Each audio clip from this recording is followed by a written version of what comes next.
Which Punisher? There's been like 5 of them. There's only been one Blade. There's only ever going to be one Blade.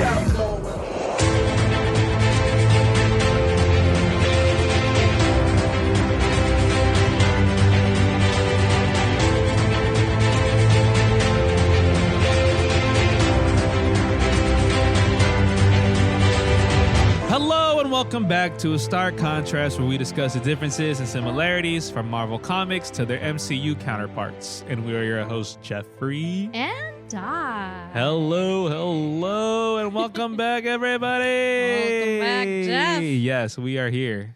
Back again. We are here. Nonstop. The week of New York Comic Con. Yes, it is. If you're listening to this on drop day, as of Saturday, yeah, Jeff and I are currently in New York Comic Con. Yes.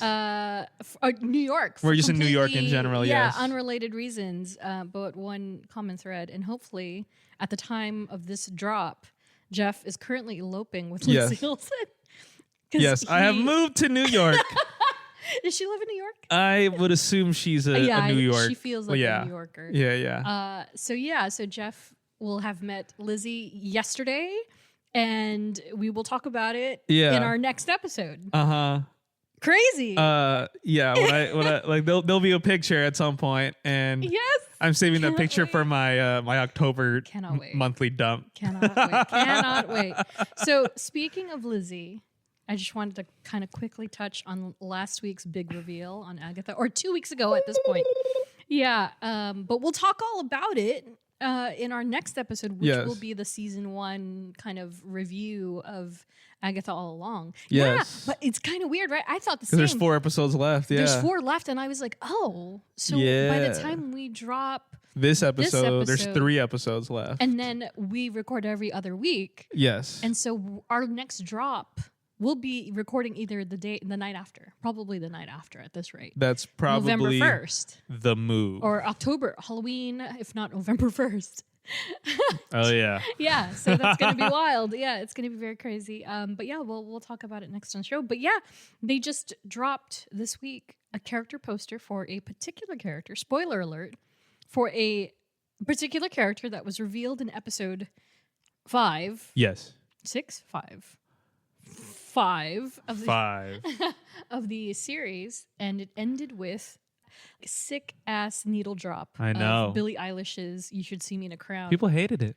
That's crazy. I mean, I know why they hate it. It's because they're snobby comic book people. But I thought it was unexpected for sure. I didn't think they were going to go that way, but he is indeed revealed to have been Billy Maximoff, and there's a lot to talk about there and a lot to unpack there. So, I mean, obviously, I feel like Billy will be one of our upcoming character studies based on this series alone. Yeah. Because there is a lot to talk about officially.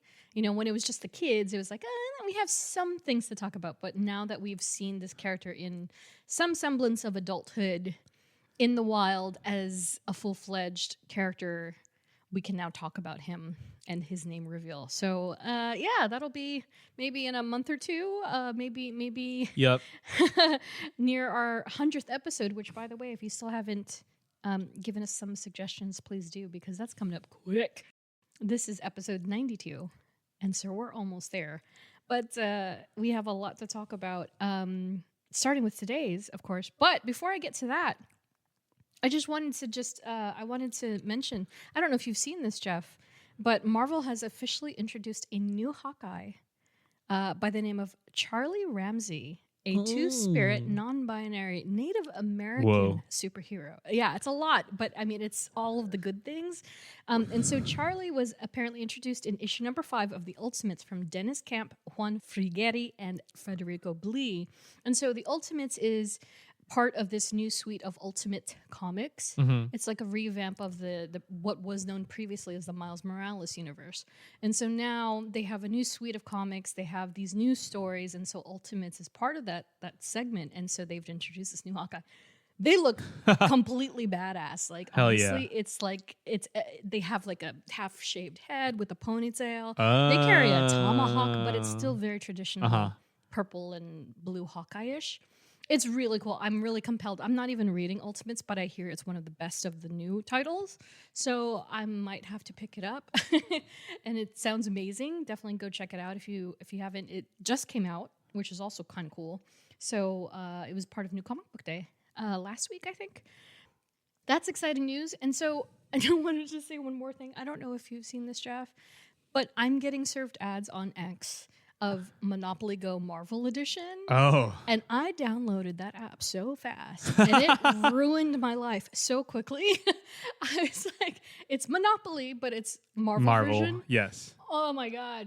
I'm like, I need the season to be over. This is why I can't play Fortnite and stuff, because I would be buying stuff and be packing up. Oh, yeah. And so they have this trading card like method of collecting in the game, ruining my life. I'm like, I have to get all 160. Of course you do. Obviously. And I'm like at 132 right now. Oh my God. I know. I have less than 2 months to get the rest, but wow. It's pretty cute. Just there you go. I hate myself. Okay, so in the spirit of spooky season, we are covering these occult characters that we have not yet been able to touch until now, more so than ever. And so if you hadn't been following along, we just covered Ghost Rider as part of the kickoff, if you will. And so now today, we're going to cover another character that we both I think we love this character. Oh, yeah. Yeah. And so before that, just a reminder, we are not experts and we don't claim to be. We're just a couple of nerds nerding out. And in this episode, we are going to nerd out all about Blade. The only one. There's only going to be ever one blade. There's only going to be ever one blade. I know. I can't not hear anything in the Wesley. And I think it's Snipes. because when I heard the voice again in Deadpool Wolverine, I was like, damn, did he really sound like that? Like, did he have to put that voice on in the original? And then today I rewatched the original. I was like, all right. And I was like, oh yeah. I was like, oh. It's like, and I saw an article. I meant to watch it, or maybe it was an interview of him discussing where he gets the Blade voice from. And I was like, oh yeah, because that's not his natural cadence. His natural voice is just very normal. It's a very normal voice. Yeah. But I didn't realize until I also rewatched it that he's down here. His register is really low, and it's just very cool and slow. And I was like, oh yeah. And so how could I ever forget? All that said, before we get too deep in the weeds, created by Marv Wolfman. Wow, that's a name. He's got a name on him. I love Marv Wolfman. Whoa. Yeah, so he's been responsible for many of these characters, but as well as Gene Colan. So these two are definitely stunners from the 70s, and Blade's first appearance was The Tomb of Dracula, number 10. And so that was cover dated July 1973. And the title of the story is His Name is Blade. Blade. So here is the cover. This incredible freaking cover. Very 70s. Oh, so good. Oh, wow. Yeah. Yeah. And so, the Vampire Slayer. I know, exactly. He's like, maybe you're hot stuff back in Transylvania, but nobody messes around with Blade. Vampire Slayer. Oh, wait, I didn't read the top part. Drop that girl, Dracula, or this wooden knife will finish you out forever. Blade. Blade. Yeah, so guess the cover price. I've gone horrible on these. 73. What did I get wrong last time? It was like in the mid 70s as well, and it was I said like 25. You went way too high. Yeah, it was like 25. I said 25, and it was like 10 cents, and I was like, oh, all right. 15. 12. Jeff. Come on, dude. 20. Oh, now it's 20. No, in all fairness, I think you said $1 for Ghost Rider, and it was 70s. Or you said 80. Yeah, and it was like something. Yeah. But it was 20. It was also, it was 25, I think. It was a little higher. Yeah, the inflation doesn't make sense. 20 cents, literally. It doesn't make any sense. But 20 cents would have gotten you this amazing Tomb of Dracula issue. Wow. And so as far as getting this comic graded, the highest I found was on Shortbox, the CGC 9.8 for $40,000. Wow. Yeah, I was like, oh, okay. I mean, this is a big deal. I mean, obviously, again, he's one of the he's not the first, obviously, but he's one of the leading first black superheroes of the era. Because, we've talked about T'Challa as well, and T'Challa is technically the first American black superhero. But so it's sort of in this era of like introducing these new characters, and so maybe that's why it resonates so much. And it's also because it's a Dracula book, maybe. But there is an eBay version, CGC 9.8, for $38,000. So I assume it's the same one. It could be. I'm not 100% sure. But a 9.6 recently sold for $5,700. So whoa! If you negotiate or you go into the bid game, you can get the book for nearly 10% of what it's marked up to be, which is like, dang, heritage auctions are probably great for this. Whereas the lowest grade I found was short box CGC 2.5 going for $950, and then on eBay a 2.0 for $710. And then it looks like the fair market value for it is about $7,000 to $11,000. That's crazy. And just buying it off the shelf will cost you about $1,000. But be wary, facsimiles do exist, and they're clearly priced as such. So it looks exactly the same, but it says facsimile edition somewhere, or there's some different coloration, which means it was reprinted in modern era. It's probably worth like $20. Damn. Yeah, so don't get duped. So I feel like I know the answer to this. So what was your first exposure to this character? The one and only. The one and only Blade. Wesley Snipes. Yeah, Wesley Snipes. Of course. The one who's only played it so crazy so far. Yeah. I'm probably looking like still the so far. That's another thing to remember, is that cinematically, he is the only person who's ever portrayed this character. We've only heard the MCU's voice. That's it. Yeah. That's all we've heard. Exactly right. And he's, we're not going to talk about the video games at all, but there are complementary video games that were made for the films. And then, Blade obviously exists in the video game scape as well. Mm-hmm. And so, but he's like everywhere. And yet he's only been in the 3 movies, save for Deadpool and Wolverine. And he's only been at large portrayed by Wesley Snipes, which is so crazy. For me, again, it's another tough one. Definitely not as clear as Ghost Rider, because Ghost Rider I was pretty like, yeah, I had a comic. I'm good with that. Blade, I was not exposed to Blade comics until well into my teens, my later teens, for sure. So he was definitely always a trading card character I was familiar with. And also he popped up, I think, in the cartoons a couple of times, maybe in Spider-Man or something. I don't remember too well, but yeah, I don't remember him nearly as well as I do once he finally hit the movie scene. And then I was like, oh, it's the guy from Cards. And so that's pretty much my exposure to him as well. And so yeah, it's pretty similar.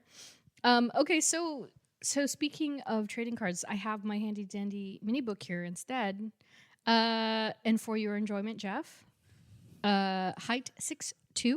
Nice. Weight 215. Nice.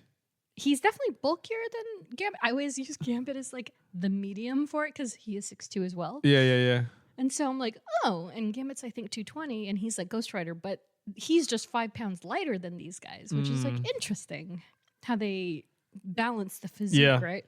And so as far as this mini book is concerned, transformed at birth when his mother was bitten and killed by a vampire, half human, half vampire, Eric Brooks has made it his life's mission to rid the world of all the undead bloodsuckers as the Daywalker, vampire slayer known as Blade. Yeah, that's pretty much the premise of the first movie. Yeah. I was thinking, as I pulled this up, I was like, yeah, actually, probably one of the most accurate comic to film characters. I agree. By far. Daywalker. Yeah, and we'll get into all of that shortly. And so, of course, Eric Cross Brooks, a.k.a. Blade. Yeah, so it's amazing because, again, it's interesting because of somebody like Wesley Snipes and how his effect on this character has been. Yeah. You say Blade and you have an immediate thought of what this character looks like, what he feels like, what he sounds like. But if you take it back to the origin story, it's a little different because it's like 1973. Got it. So there's a lot of hilarious jargon going on, one of which I'm going to make you read shortly. But his origin story actually takes place in London, of all places. And so, not only in this issue, but in general. And so before we get too deep down there, as far as the issue goes, it starts out, it's like a dreary night, and it's like in the middle of the night. There are two people trying to get on this boat, and they want to flee London to go to the U.S. They want to get married, and they want to elope. They're, basically running away. Who cares what our parents say? We're in love. Of course. Let's go and get married in the States. That always ends well. Yeah, exactly. And then, of course, to your point, they're ambushed by a group of vampirs. And so almost immediately, like, they're like, oh, no, Harry, they've got me. And then immediately, this person comes through the shadows. But I do creatures of the damned. Remove your hands from her now. And then like, who? And then he's immediately, they call me Blade. But it's pretty much like his entrance in the movie too. It kind of is, right? And yeah, like at the end, at least at the end of the movie. Yeah, end of the first movie. Yeah, in Moscow, in Russia, when he's in Russia. Yeah, and so it's funny because like, for me, in my head, I hear the Shaft music almost immediately. Like, you know what I'm talking pretty about? much like 90s techno. Yeah, no. And you know what you'll notice immediately also is his attire.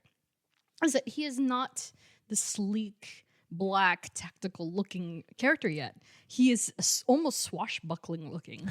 He's got his fro, he's got yellow lenses, he's got this, what do you call it? I forgot what it's called. The thing that goes across your chest, full of wooden blades. Yeah. And then he's wearing almost like a pirate trench coat and then boots and such. And so it's a very different look for him. So anyway, the jive music from Shaft plays in my head totally. And then he's essentially introduced into this world as like, there's no real reason why he does this. Mm-hmm. He just doesn't like vampires. That's his thing. He's like, I don't like vampires. I'm going to kill them. Yeah. And so, and so anyway, he fights said vampires in this issue, succeeds, and then he's greeted by a character named Quincy Harker and his daughter Edith, who have been tailing what appears to be Dracula's legion. So this trio of vampires that attacked this couple, Harker thinks, oh, they're part of Dracula. I've been trying to kill Dracula for ages. And he essentially says what Daredevil says to Echo in the Echo series, where he's like, I've been tailing these guys for like 3 days and you just ruined everything. Yeah. That's the same thing that happens to Blade. And Blade does not care. He's not give a fuck. Yeah, he's like, I don't care. I hate vampires. I'm going to kill them. And so, by the way, if Harker sounds familiar, that's because it's a direct part of the Dracula lore, which of course is stemming from Jonathan and Mina Harker. And in this universe, in the Marvel universe, they are Quincy's parents. So Quincy is kind of old by the 70s, if you can imagine, because the whole Harker thing. His parents are Keanu and Winona Ryder. Oh, wow. If you're thinking about Bram Stoker's Dracula. Okay.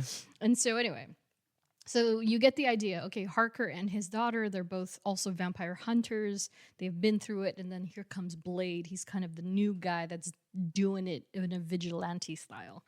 And so the rest of the story is pretty heavily Dracula driven because it is his title. It's not Blade's. But it continues with this lavish... Oh, wait, before we get there, I want you to read this. I want you to read this bubble right here. Just these three. It's just so silly. And so Blade is walking away from the Harkers. And so... He's like, I found the count my way, Pops. And I'll kill him like that, too. See your Gramps and sharpen up your wooden nickels, dig? What? The dig part, yeah, because it's again 70s. It sounds like a 70s jive or something. Very, and I think he said at one point, he's like, yeah, I'm not one of them jive turkeys. I was like, yeah, exactly. 70s. That's exactly. Oh my God, it's so good. So anyway, yeah, there's this lavish party that happens later in the story. And it's Dracula, and he has essentially brought all these people that he wants to convert to either become familiars or part of his crew, his legion of vampires as well. And, you know, he focuses on one woman in particular. He's like, oh, I like her blood. It's very tasty.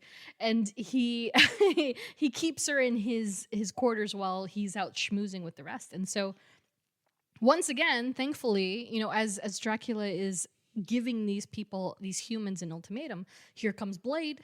He intervenes once again, and the boat, Dracula has fashioned the boat that it's going to explode at some point, or whatever the whole thing was. So there's all this drama, right? In every story, it's multi-layered, like, oh, the hero has to arrive on time, and there's a bomb that's going to happen, and who's going to get saved? And so Dracula seems to have the upper hand before his newly turned pet intercepts. And so she comes out of the woodwork and she's like, oh, my master, I need you. And it's very, again, Bram Stoker-ish, where they're in that weird haze of like, they're maybe mid-transformation, so they're almost like zombies. And so she's trying to get to her new lover, and he's like, go, woman, get away from me. And thankfully, you know, he and Blade, they start fighting, and Dracula not loses entirely, but he is forced to flee. He turns into a bat and he goes away. And then the boat is seconds from exploding. Blade starts throwing people into the water. Like someone's like, I can't swim. He's like, you go and learn. And then he throws them into the water. And then Blade saves the day. And that's the end of that origin story. Wow. And so again, it's kind of like it's interesting because like with Ghost Rider, we started very cold start. He's already Ghost Rider. With Blade, it's interesting because he just kind of appears and he's like, I don't like vampires. Pretty much. I'm gonna kill him. Yeah. Yeah. And it's very interesting because there's no like in that issue. Yeah. There's no backstory. You have no backstory. You just know that this dude is in the middle of London killing vampires. It's pretty much like, it's pretty much the first movie. Yeah. So speaking of, Eric Brooks, a.k.a. Blade, portrayed by Wesley Snipes, first appeared in 1998. Blade, That's crazy. Directed by Stephen Norrington. I was 4 years old when that came out. Oh my God. Holy crap. Yeah, you were. Oh my God. And I decided to add this little fun nugget here. So audience score is 78%. Wow. Tomato is 58%. With an IMDb score of 7 out of 10. Oh, okay. That's pretty fair. That's not bad. It's not bad. I mean, for what it is and for when it was made, I think that's pretty strong. Oh, and, yeah. I mean, tomato meter. I mean, who cares about the tomato meter? Yeah. What does the audience think? It's the audience. Yeah, exactly. An audience says 78%, so I'll take that. And so, of course, last seen in 2024 is Deadpool and Wolverine, directed by Sean Levy. And so... Again, holy crap, like looking back on this film, and I think I was 15 when it came out. I was saying to Melanie, actually, I just saw Melanie the other day, and I was talking about how I was prepping and rewatching these films. Yeah. And speaking of things resonating differently as an adult, I was like, oh, what headspace was I in? Watching this movie. Watching that movie as a full-fledged 15-year-old, and there's like implied BJ on screen in the first 5 minutes of the film. And like, I probably had no idea what was happening. It's a very gory movie. And it's very bloody, very gory. Everything's so like hyped up in terms of just hyperactive violence, which is, I don't know, but it's also so good. It's so good and so well made, and I really enjoyed that film. I don't know about you, but man, it definitely stuck with me. Like I will say the entrance of Blade in that film is pretty. I was like, oh, okay. Yeah. I'm like, where am I right now? Like, all right, in an underground club. Yeah. I know I'm in with a bunch of vampires. Yeah, exactly. Blood is spewing from the ceiling because they're thirsty. Unforgettable. And I'm like, oh my God, this is kind of like risque. Super risque, right? Oh my gosh, they did that. They kind of recreated that scene in. It's like the fall of the house of Usher. Raymond? No. No. That's how. Oh my God. No. Usher Raymond? No. He built a house? Oh my God. I should have known you were going to say the guy that made yeah. No, no, It's based off of Edgar Allan Poe's The Raven. It's a newer series. It's like the same directors. I can't remember his name. Mike Flanagan. Okay, His whole horror like anthology. Oh my God. That shows my age. I know. I wish everybody could have seen the face that you gave me. Not once, but twice. You were just like, huh? The guy who made 8701 in Confessions? That's crazy. The guy who dated Chili? No. But anyway, yeah, the Fall of the House of Usher was this amazing series that I loved it. It came out last year or something, and so there's this whole entire scene that is almost like a mimic of that. It's a little spookier because it takes place in this really crazy like dilapidated warehouse versus like an underground like club. But yeah, they had this scene where like it's just blood all over the place. It's gnarly. But I wanted to go very quickly through the trilogy. And so have you actually seen all three, or have you only seen the first film? Probably only the first film, and then really? And then like so not even the second or third at all. Probably like on TV, like when it's on cable. Sure. That's probably it in passing. Yeah. Because I watched a lot of TV growing up. Way too much TV. I believe that. But it's interesting because I started to panic and I texted Jeff and I was like, oh my God, yeah, these films are not on Disney Plus. I forgot that they weren't on there. And it's probably because of the agreement they have with New Line Cinema. Yeah. And so I was able to find number one, and I'm cheap. I'm gonna be honest. I was like, I don't want to have to pay for it. I ended up paying for it. Oh, did you? Yeah, I bought it. I was like, I like the film enough that I'm gonna buy it. I just bought it. And so I was like, I wonder if I can find 2 and 3, or am I gonna have to buy them as well? But I was able to find them streaming on USA. But the major issue with that is that there are commercials, and it's censored. Wow, that's not fun. So watching those films censored, especially the third one, I was like, oh, this is miserable. And I kind of almost bought them, but I was like, it's fine. I'll just deal with it. Because the first one, again, is still my favorite anyway, but it is a different landscape, if you will. And so things are bleeped out and text is blurred. Like it's kind That's of insane. hilarious. Yeah, and so very quickly, the first 3 films, or the 3 films in general. The first film was Karen Jensen was introduced as the bitten hematologist, and the whole world of vampires as it was introduced into the fold, familiars, all that good stuff. And then Blade was battling Deacon Frost, La Magra, the 12, and the Blood God. And then in the second film, it's all about Blade seeking out Whistler after his presumed death in the first film. And then he's introduced to a new breed of vampire hitting the streets, which is like when they had, so if you remember, they had the slit down their jaw and it opened up like a... Yeah. It's so It doesn't help gnarly. that I do not like blood. I do not like blood at all. That's what you don't like. You're good with Halloween, but you don't like I do blood. not like... I got it. Like things opening up. Gnarly. I was like, oh, I forgot about that. There's a couple times where I watched the movie today. Yeah. And I remember like... The first one. The first one. Yeah. And I remember just being... There were some times where I was like, no. Yeah, don't like it. Oh yeah, you probably would have had. Oh man, I'd love to get a reaction video out of you for number 2 and 3, and so yeah, so that new age of vampires carries over from the second to the third movie. But the second, he was battling Damaskinos and the Reapers. And then in the third film, Blade, that's when Blade is exposed because he killed a regular human. He was set up. Then he was branded a psychopath. Then he meets the Night Stalkers who help them after Whistler actually dies. Wow, Whistler came back? He came back. Spoiler. In the second movie. Yeah, I know. Whistler was dope, man. I love Whistler. Yeah, he came back in the second film because it ended up turning out that, because he had the vampire, like he had the enzymes in his blood, and Deacon Frost had set him up to kill himself. Yeah.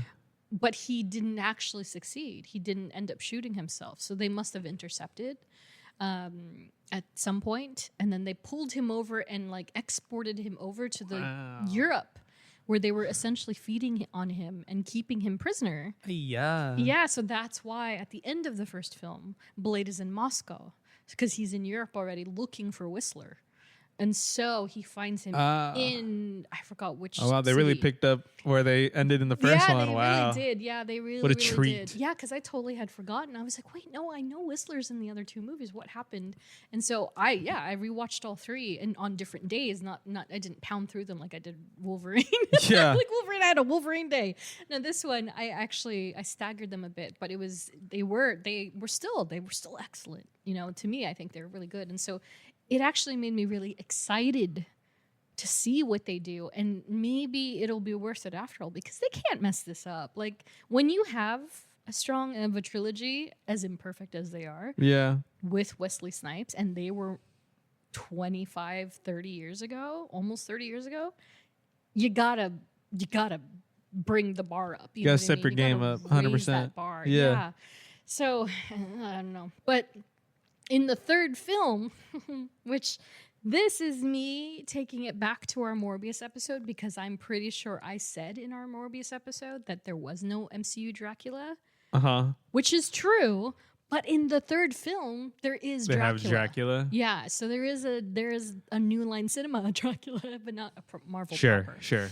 So, in the 3rd film, he is indeed battling against Dracula, as well as Danica Talos and her crew. So, that all said, what are your thoughts on the films? Or at least the first one? It is incredibly violent. I don't like it. Is it because of the blood? Well, I mean, it's just like, I think a little too much blood just gets me a little uncomfortable. Oh, interesting. Like, I'm like, all right, cool. And then I'm also like, I just hear like the, you know, when you hear that, I'm like, the slicing tomatoes. yeah. And I'm like, it's not that I don't like it. It's kind of just like, oh man, It's a lot. It's a lot. Sure. But it was fun. It was man. violent. This movie was violent. It was so It violent. is. It's so incredibly violent, and it's also because of a number of things, right?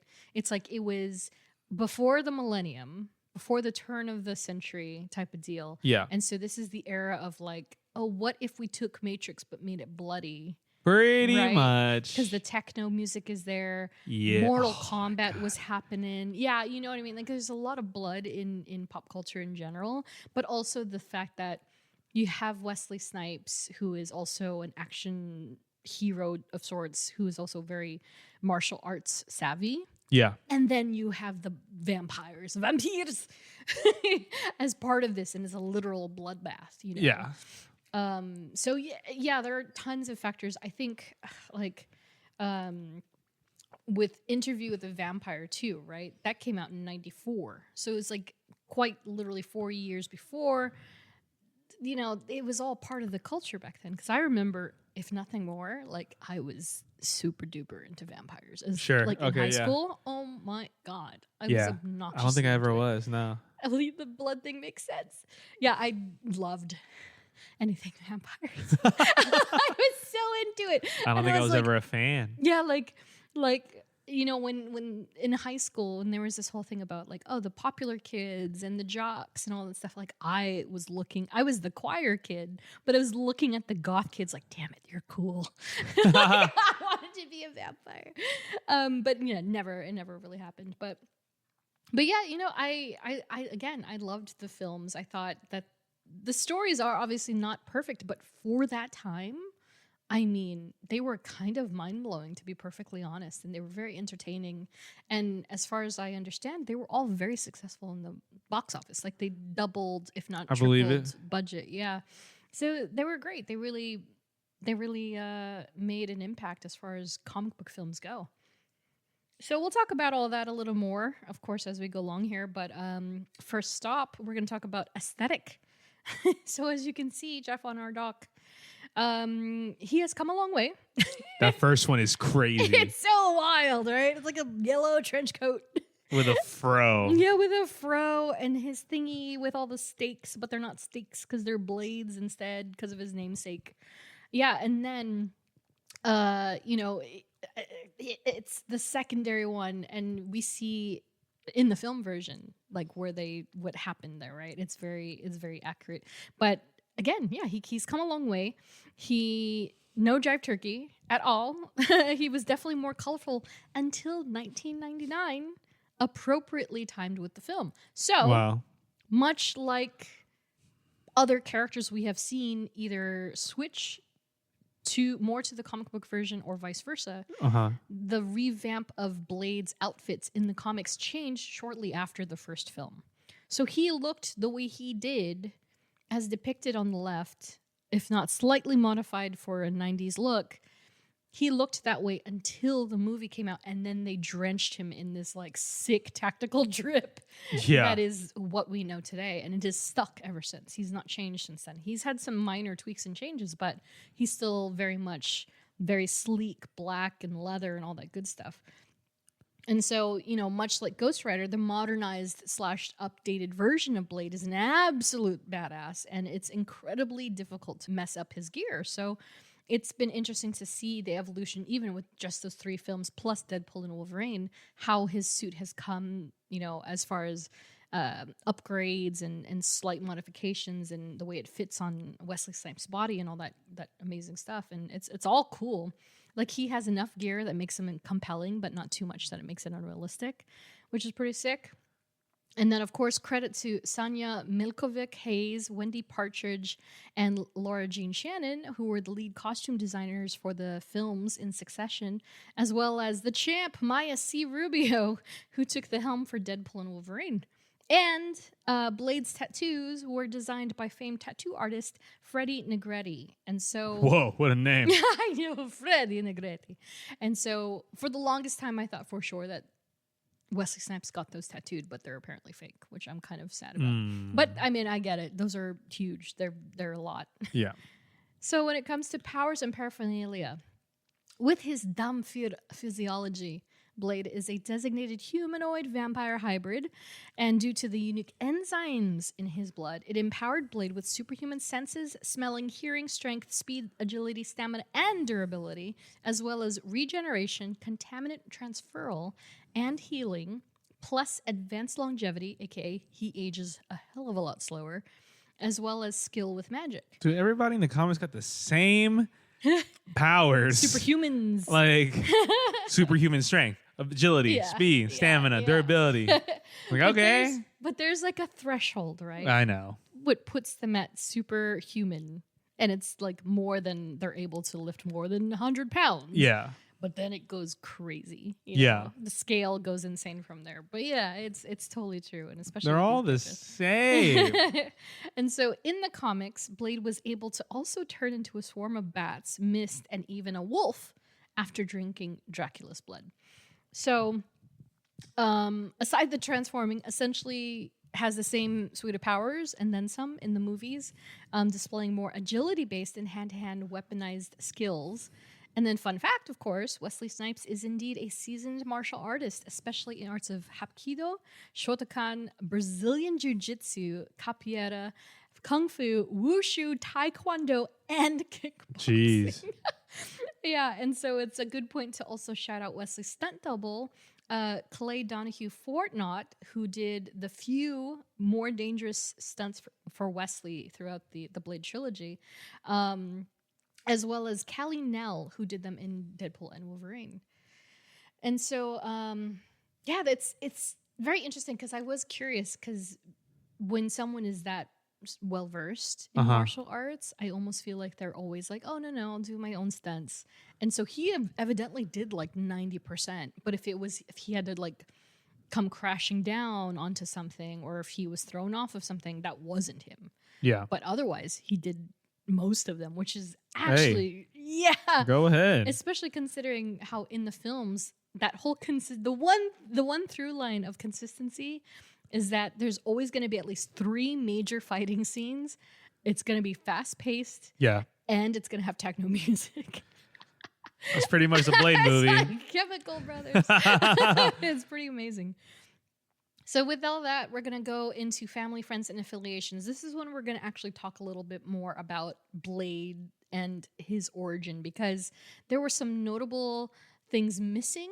Again, from the origin story, we did not really get an idea of who he was, aside he's a vampire hunter, which also, by the way, he wasn't a vampire. He wasn't part vampire in the original part. In the original story.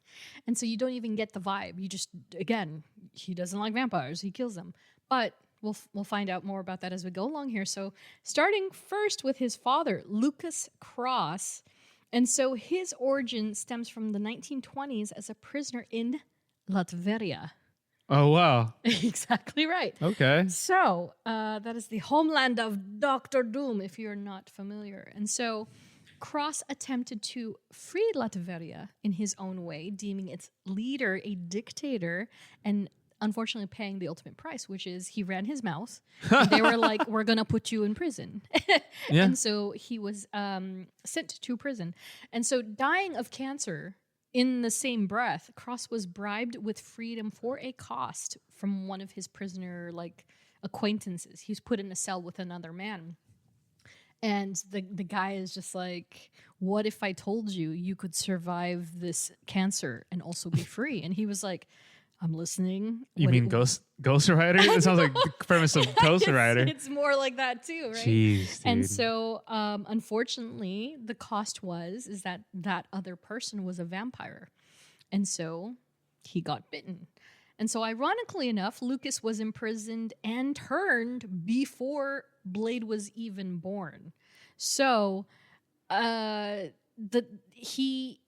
vampire side does not come from his father, even though his father is a vampire. And so the two cross paths later in life when Blade is a full-fledged adult.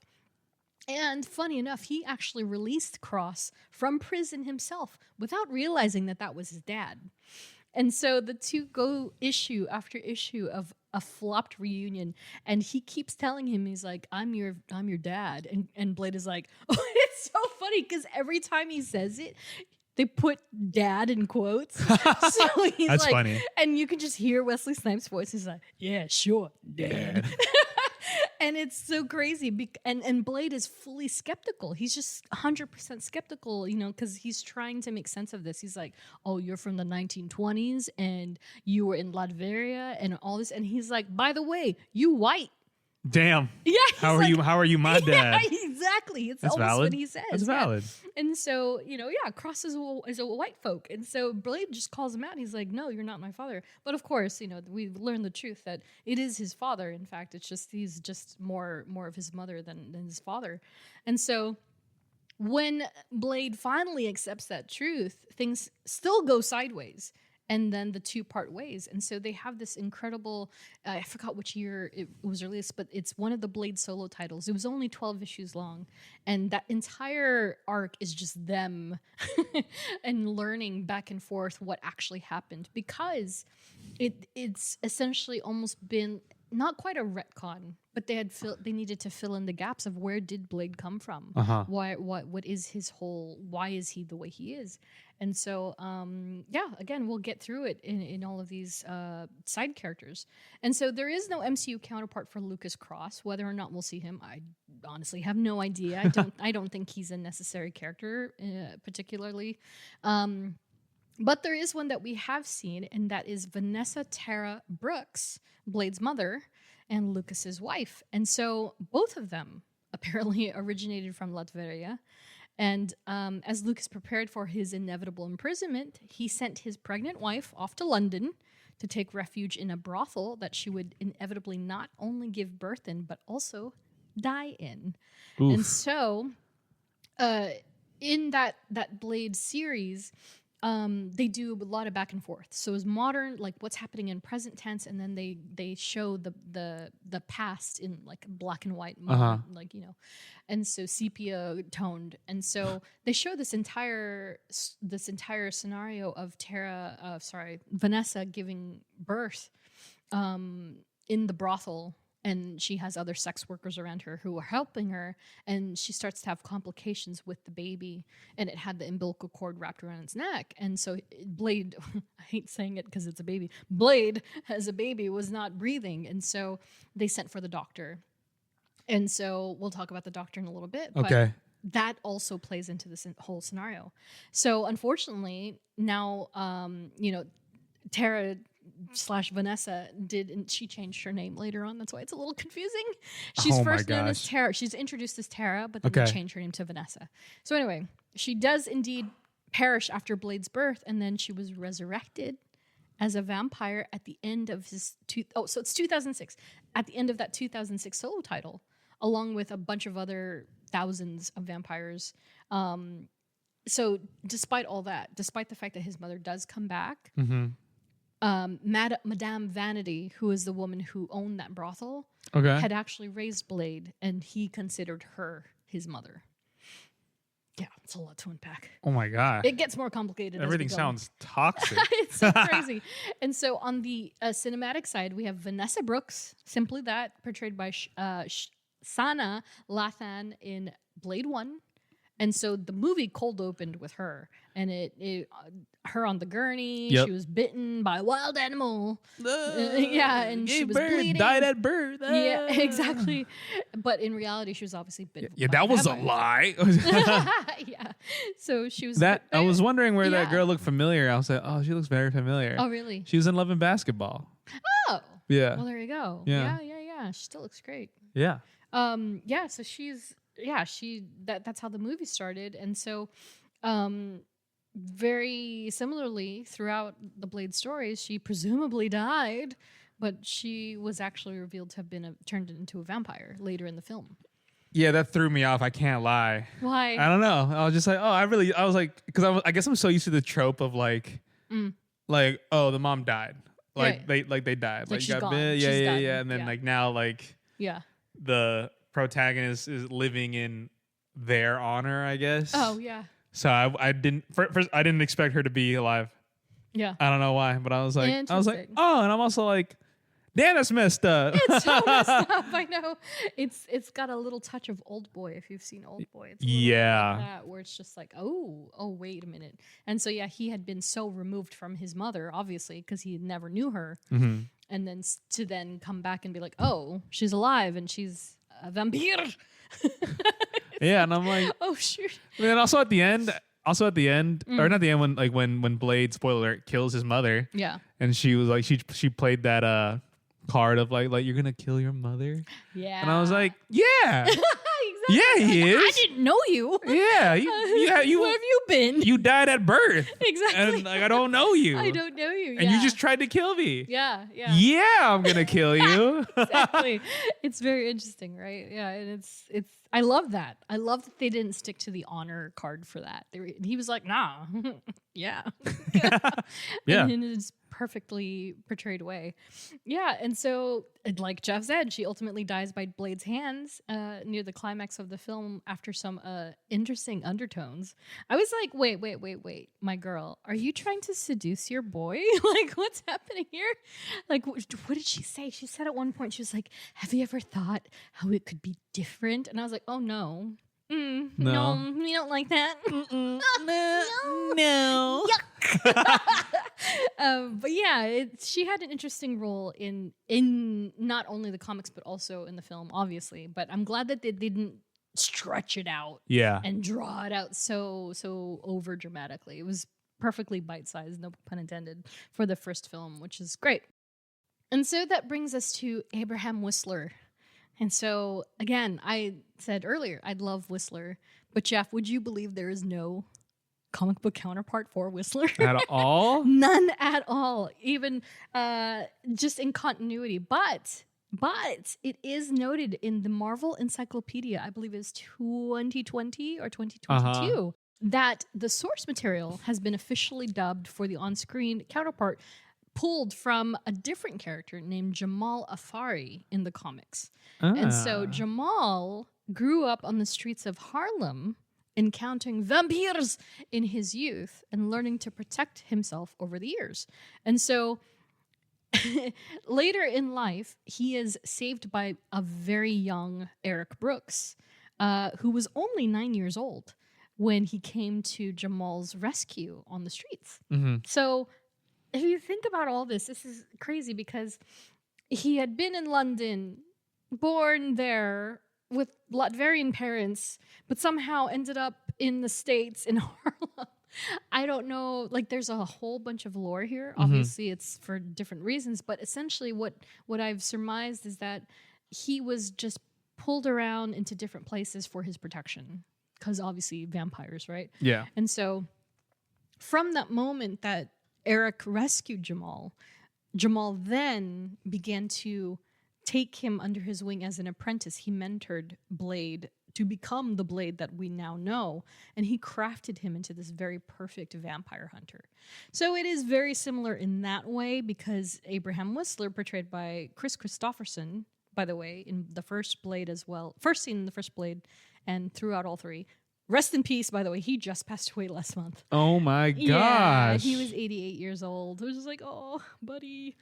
But yeah, in the films, you know, he is said in, I think in flashbacks as well as the first movie, that he had known Blade since he was a boy. And he's like, I've been killing vampires since before you were born. You know, he would always accentuate that point. And so I think Jamal and Abraham Whistler have a lot in common, and they just changed a few things, especially because the Blade on screen is a different world. Yeah. Right? Of technology and all that good stuff. Again, it's in the 90s versus now. Exactly. 1900s. Yeah, so when it came to Abraham Whistler, the character, he was both a vampire hunter as well as Blade's mentor, and he was aptly named after the one and only Professor Abraham Van Helsing of Bram Stoker's Dracula lore. And of course, we've seen many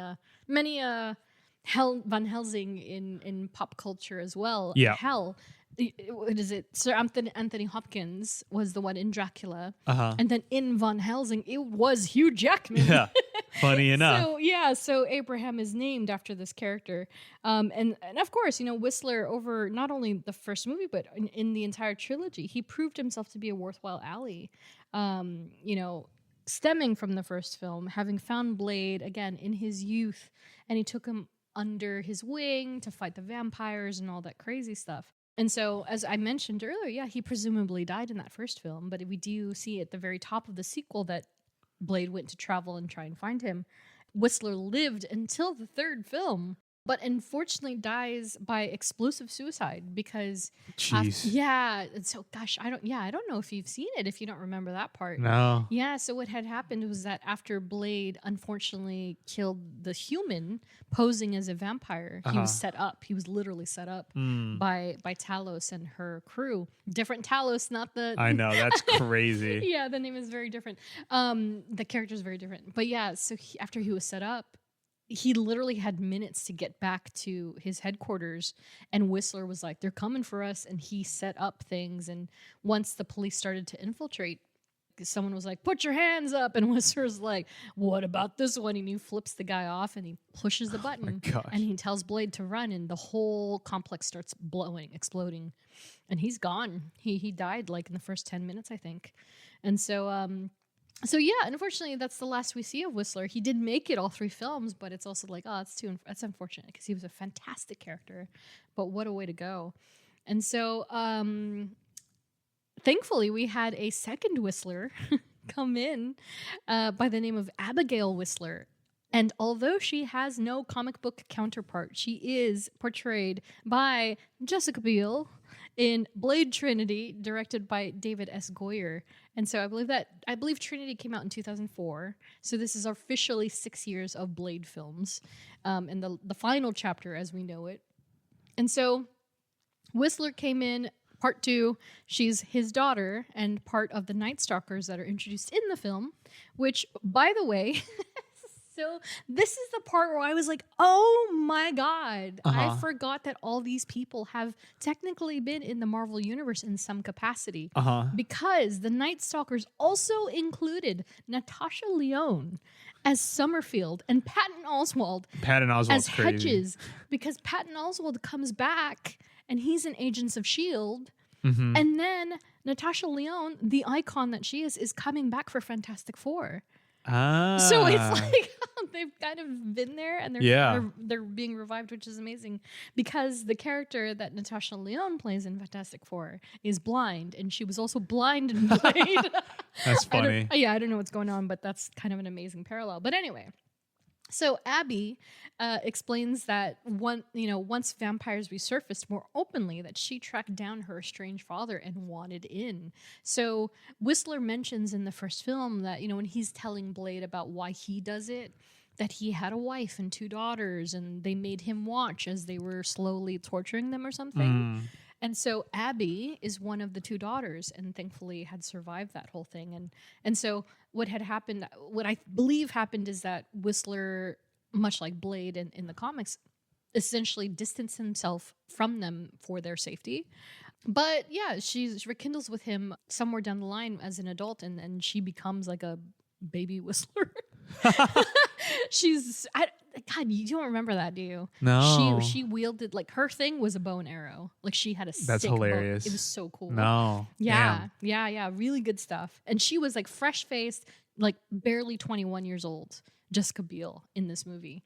And so Abby and the Night Stalkers then banded together, handling the smaller vampire problems that were completely off of Blade's radar. So he was off fighting these big baddies, and this crew was somewhere in the city or in the world just handling vampires as well. And so they never crossed paths until after Whistler died, because, and this is an amazing moment in the 3rd movie, when Abby and Hannibal King are essentially saving Blade. He is incapacitated. Hannibal yells and he goes, "Whistler!" And Blade's like, because it's like that moment of like his friend has just died, and he's like, "What are you talking about?" And so that's how they come together. It's Whoa, so cool. Gosh, I know you need to watch it. If you haven't there's watched so many it. things I need to just rewatch. Yeah. And so that brings us to Hannibal King, and so when it comes to genre types, Marvel has essentially covered it all, and they topped it off with not only a detective, but a vampire detective. That's with hilarious. The character honestly. Hannibal King, yeah. And so at first glance, at least to me, this guy essentially looks like Marvel's version of Constantine. And are you familiar with Constantine? That's a DC character. The Hellblazer. Keanu Reeves movie? Yeah, it is that character. Oh. But he looks very different in the comics. He's actually blonde, and he's got a trench coat. He's iconically in a red tie and a white shirt. He was on the CW shows for a bit. Okay. He was like the only character I really, aside Nightwing and the Bat Family, he's like the only character I really, really like. And so anyway, at first glance, yeah, you see this character, he's very reminiscent of Constantine, but rather than dabbling in the occult through magic and demons, Hannibal King is more of the vampiric side. Got it. So in the comics, he was bitten by Deacon Frost, who we come to know as the big baddie in the first movie. And so because of this in the books, you can imagine that the 2 kind of trauma bonded in a way. Okay. Because there's a lot going on with Deacon Frost. We haven't talked about him yet, but we will. And so that kind of brings them together, and it makes Hannibal like his Blade's kind of, I don't want to say right-hand man, but definitely one of his go-to guys when it comes to this whole occult universe. And so this is why I'm kind of tripping, Jeff, that you haven't seen Blade 3 or just haven't seen it in a long time, because Hannibal King in Blade Trinity is portrayed by Ryan Reynolds. That I know. Yeah, and it's so crazy. That I know. Because this is one of the earliest iterations of Ryan Reynolds' work, and in the trademark quip form, right? Before this was like just before the era or just after the era of Van Wilder and his like frat party boy kind of 2004, comedy. yeah, like right in the nugget of like, he's not a serious actor, but he doesn't want to be the clean cut whatever. When did that he was. What's that movie that he's Just Friends? When did that come out? Just Friends, 2005. So it's just before. So he's kind of in this weird comedy action film like nugget. Yeah, but he's not like. And it preceded X-Men Origins by 5 years. Which is like so crazy. This, by the way, Ryan Reynolds was your age when he filmed Blade 3. Think of that. Oh, my age right now. Your age now. Yikes. He was your age. Wow, in that's Blade crazy. 3. Yeah, it's so wild to think about. And so, regardless of how Wade-coded Hannibal is, Because let me just say, if they did not give that man a name in that movie, you would be like, is this Deadpool? 100%. Like obviously he looks like Ryan Reynolds does at like peak muscular. Like super fit, but he just had a beard. But his personality is almost identical to Wade in X-Men Origins. And of course, Deadpool's inevitable uprising, you know what I mean? So it's just Ryan Reynolds, let's be honest. And so anyway, he was a member of the Night Stalkers along with Abigail and the other crew. And so he used to be a familiar to Danica Talos. And so he was essentially her pet, and she fed off of him and all this good stuff until he decided, you know what? I don't like this. I want to kill vampires. And so he joined the Night Stalkers. Yeah, he's great. He's so good in the movie too, which kind of annoys me. But it's just Ryan. Again, it's just Ryan Reynolds. It's just Ryan Reynolds, yeah. But this time he's fighting vampires and he's covered in blood. So all that said, honorable mentions to Deadpool and Wolverine, especially with Logan. Because remember, in our Jubilee episode, we talked about she became a vampire. Yes. That's when Blade came in. And so Blade is uniquely one of these characters where you think he's only in a specific genre of the Marvel Universe, but this guy has touched all surfaces. He is totally teamed up with various people from She-Hulk to Captain Marvel. Like he's everywhere. And so I'm obviously not going to talk about any of those characters because we don't see them in the films. But did you want to talk a little bit about Blade in Deadpool and Wolverine? I mean, it's just like crazy after 20 years. 20 years. Yeah. You see Wesley Snipes playing Blade again, and you're like, literally 20 years later. You're like, whoa. Yeah. And he was in his early 40s when he finished the last film. Wow. Yeah, so that's he's even 60-something right now. Crazier. Yeah, he's in his 60s, which is so wild to me. 63, I think. Yeah. And he's still kicking ass. He was. He was doing a lot of it. Yeah, he was doing a lot of it where his stunt double did a bit, but I mean, he's obviously still got it and he can still move the way he was. It was just like, I think we said this in our review of the movie too. It's just seeing that collection of characters together is insane. It's like who we saw like Elektra, where you're like, whoa, Jennifer Garner like is Elektra again. Kicking ass too. And then Wesley Snipes, you're like, whoa, that's really Wesley Snipes. Holy crap. Yeah. And then you have Channing Tatum as the never ever seen Gambit. You're like, whoa. Yeah. I guess it's true. Holy crap. Yeah. So it's like, looking back on it, it's like, oh my gosh. just like, wow. Yeah. Like just A-list hitters came back. And not for just like one cameo. It was like a significant amount of screen time they had. Yeah. Which is sick. I would love to see a breakdown of how much screen time they all got. Yeah. But it is significant. It was kind of balanced across the board. Yeah. It was insane to see. Yeah. And it's probably the last time we see Wesley Snipes as Blade. You think? Yeah. I was gonna ask. Yeah, I think so too. Unfortunately, yeah, like he's of course. great. It was a great way to sunset. Exactly, like you said, he's like in his 60s. Yeah. He's not gonna want to. And we don't want to see an old man Blade where then he dies. Like, I like the idea that he is just in the ether. Yeah. Being himself. And then whenever the Mahershala Ali one gets made, then we'll get that when we get that.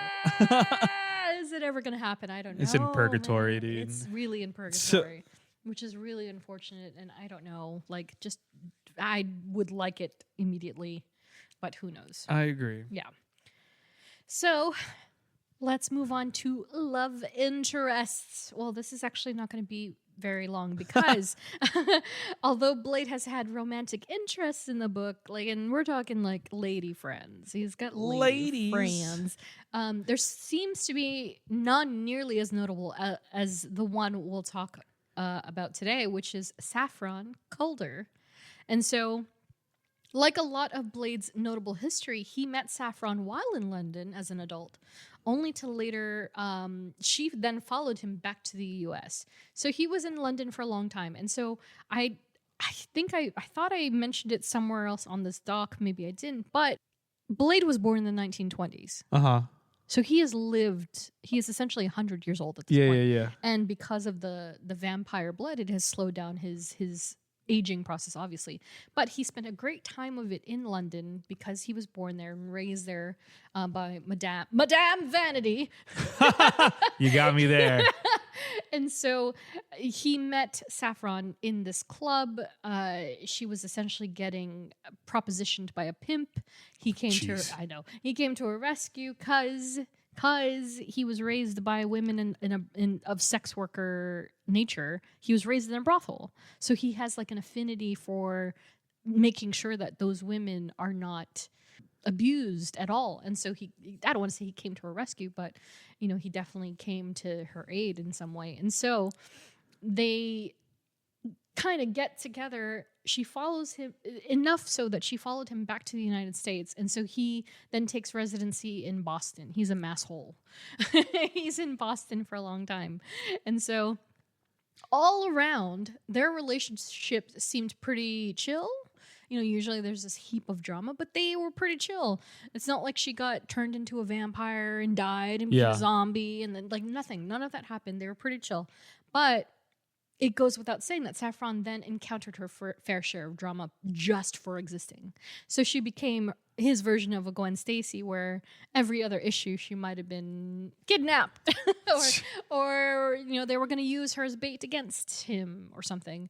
And so I didn't mention this earlier, but in the family section, but Saffron and Blade actually go as far as to have a family together. Uh-huh. So they had a family situation, and it was pretty normal for what it was, and they had a daughter together. Oh, wow. So there is a daughter. Blade does have a daughter in the comics named Brielle, who goes by the moniker Bloodline. Okay. It's pretty sick. Tough. She's got purple hair. So she's very new to the mix. She was introduced, I want to say, in 2022. Oh, wow. Super new character. Oh, yeah. And so this is lore that's very fresh, they just have introduced this character kind of to revive.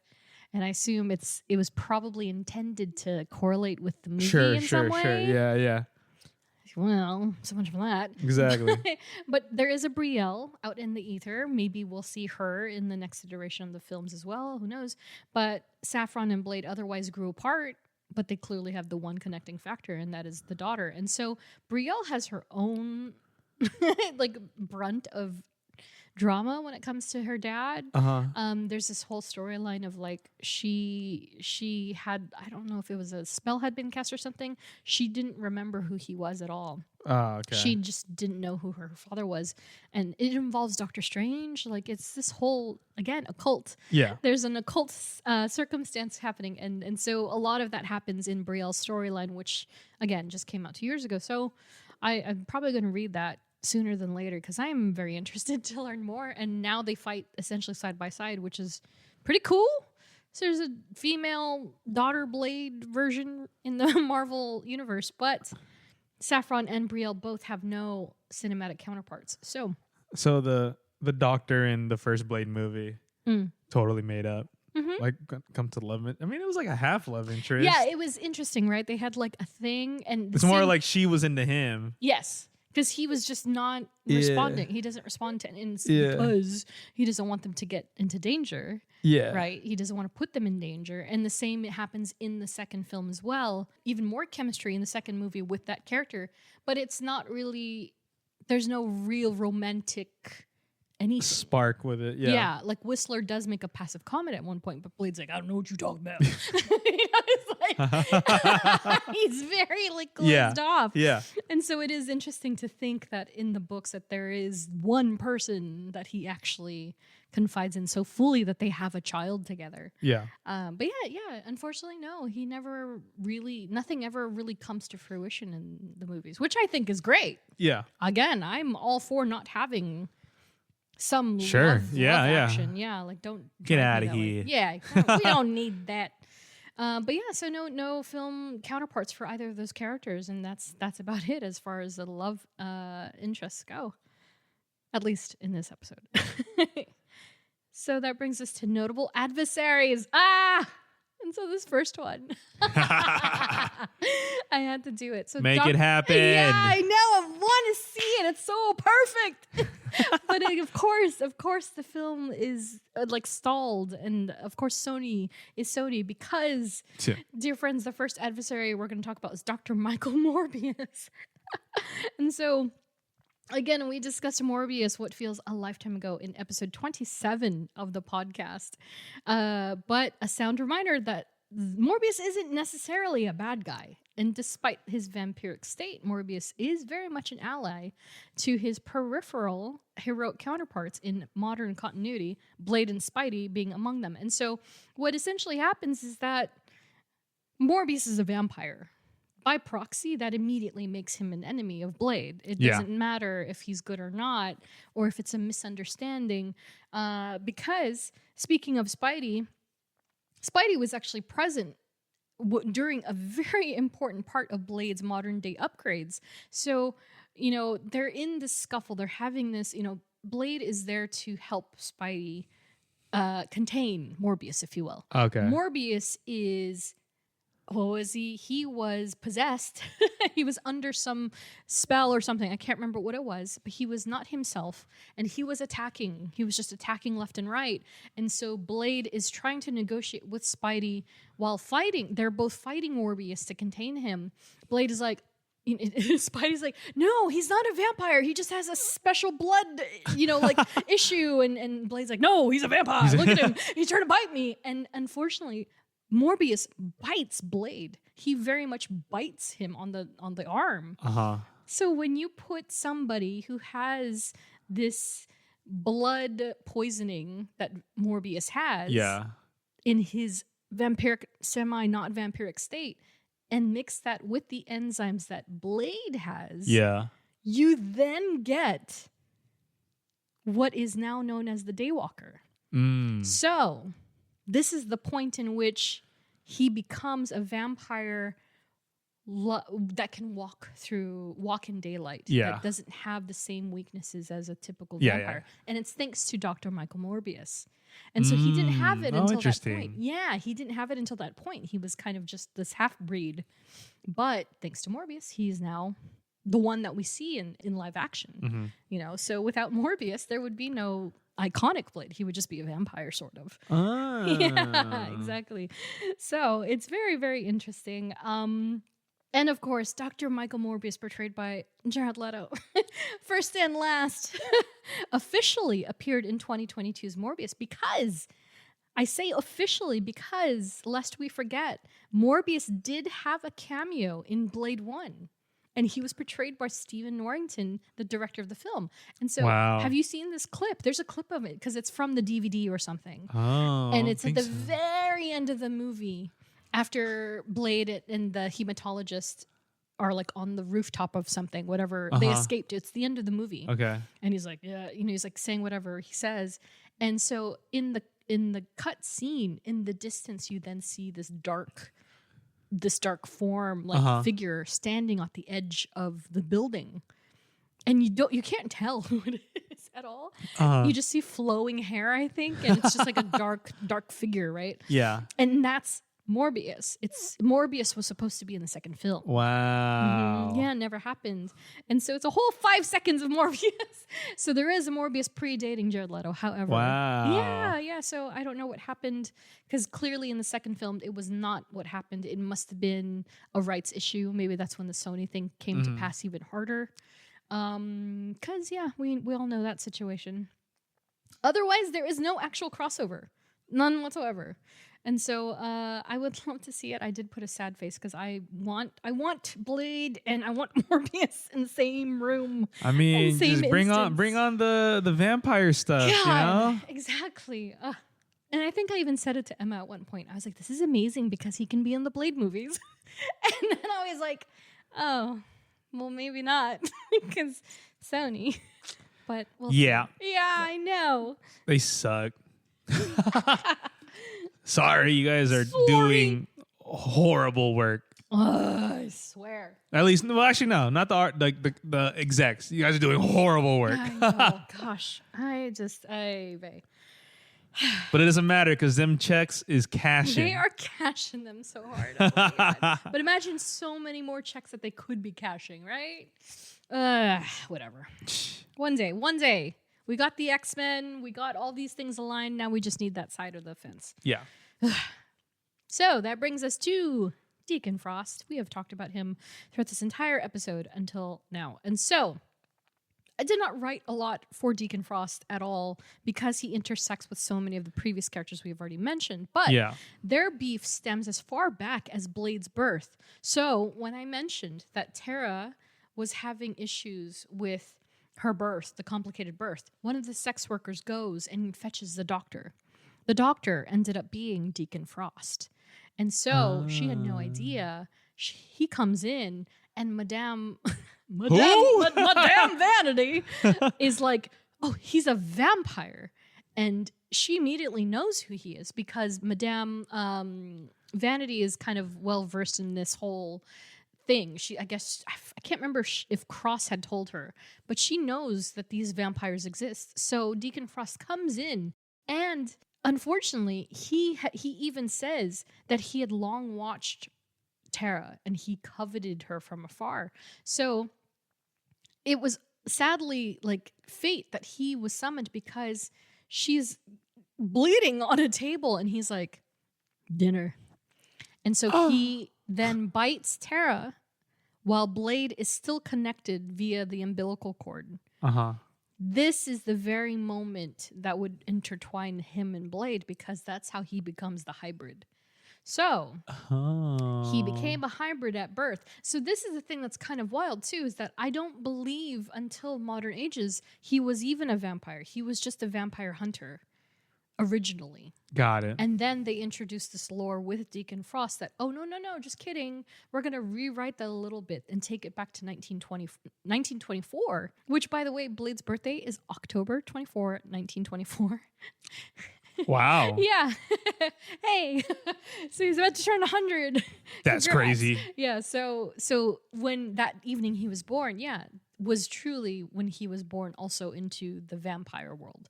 So they've added that in retroactively added it. That little nuance. So, and then later in life, obviously, came the Morbius thing. So now he's the Wesley Snipes. So after all these fumbles of rewriting the story, he's finally the Wesley Snipes.